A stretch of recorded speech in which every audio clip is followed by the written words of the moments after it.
Hey, we saw the ad in the summer in about July, I think, but we weren't really serious about moving then, so we didn't go and see it.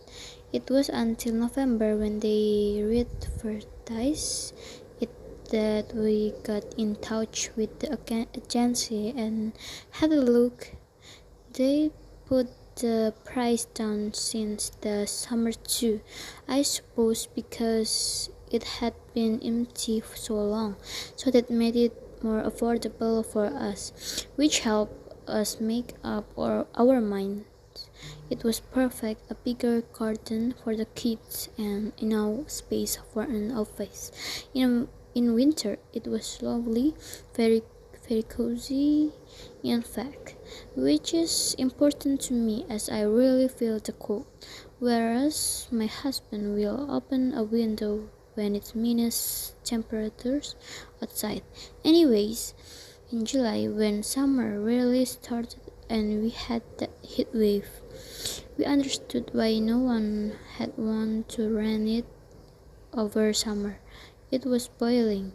All those lovely big windows that made so flat, so light and open were like a greenhouse as soon as it got it warmer.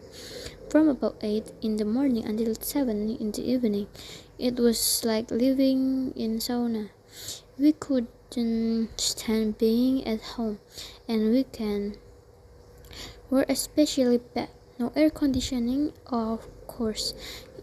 If only we'd gone to see it when it was first advertised in July, we'll never have moved in. B. I always rent apartment when I go on holiday rather than staying in hotels. Hotels are so impersonal, aren't they? This way you get to feel like you really live in the place you are visiting.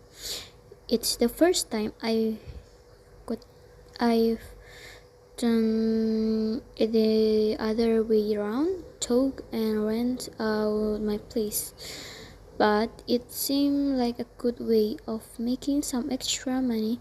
The website is really easy to use and they only charge 5% commission, which is lower than a lot of the other holiday rental sites. It's all about the photos and the reviews. Get the photos right and the place can look really upmarket and spacious, but you don't want to make it look too much better than it really is, or you end up with a bad review. It's better to undersell and over-deliver so guests are pleasantly surprised and leave an extra positive review. So far, I'm averaging 3 stars because of one bad review that broke my average down from 4.5 stars, but hopefully I'll get it back up during the busy season. C. Buying a house seems so far out of my reach. It's almost impossible as it is for loads of people my age this day. My parents always told me renting was throwing money away, but it was different in their day. Then people could afford to buy a house on a normal salary, but nowadays house prices are so high and no bank will look at you unless you've got a huge deficit. The problem with my dream of buying is that it's never going to come true, not unless my parents help me out. But I've got two sisters and we're all in the same position. At least they both got job, got good jobs, not good enough to buy a house, but at least they can afford to rent places of their own in nice area.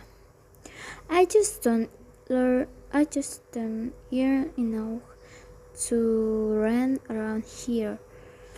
Even if I get promoted to manager, it be told to find somewhere unless I share and call me fussy. But there aren't that many people I want to share a bedroom and kitchen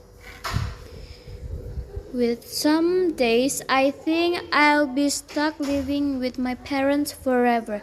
Even renting is like a dream to me. At first our landlord was really helpful, couldn't do enough for us.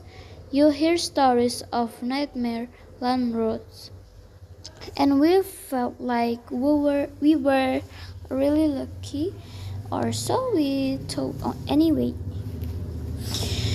he recorded the whole place from top to bottom and let us keep all the bills in his name, so we didn't have the bother of contacting all the companies ourselves. He even offered to come round and do the gardening as he knew we both worked long hours and might not have time. That's where the problem started. Now I look back. Then he popped round just to check everything. Okay for you? Once a month, then twice a month. Soon he was coming every week with some excuse or other. In the beginning, we'd invite him in for tea, but it was only encouraging him. So when we realized, we tried to have the conversation on the doorstep instead. It got so bad we pretend to be on our way. If we saw him coming up the path, we'd grab our coats and walk round the block until he'd come. I don't know if he was just lonely or just didn't trust us not to rent his precious house. In the end, we gave our notice and found somewhere else. It's a shame because we really love that house, but at least it's more peaceful in the new place.